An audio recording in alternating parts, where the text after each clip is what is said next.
Alam nyo ba, sa panahon ngayon, hindi lang ako yung naghihirap. Sa Pilipinas, buong Pilipinas naghihirap.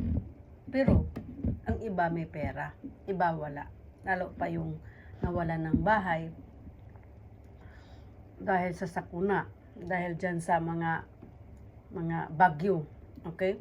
Pero ang hindi nyo alam, meron ding mga bansa na may war, naghihirap, more than pa sa atin, dahil yung iba nawala ng pamilya, yung iba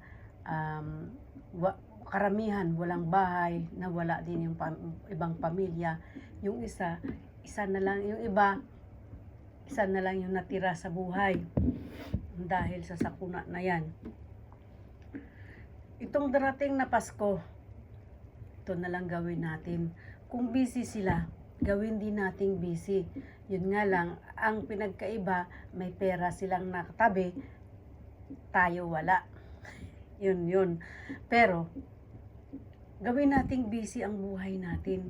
Huwag tayong paapekto dyan sa salitang Pasko o bagong taon. Kailangan, masaya din tayo, nakangiti din tayo. 'Di ba? Pag dumating na yung araw na Pasko, una muna Pasko Sa Pasko, huwag natin pahalata. Kunyari, pag ganun-ganon din tayo. Parang busy din tayo. Lintik. Mahirap naman maghiga-higa ka doon na wala kang handa. At least hindi nila alam. Walang nakakaalam, 'di ba? Ikaw lang. Meron niya magbibigay sa iyo ng pagkain, maniwala ka sa akin.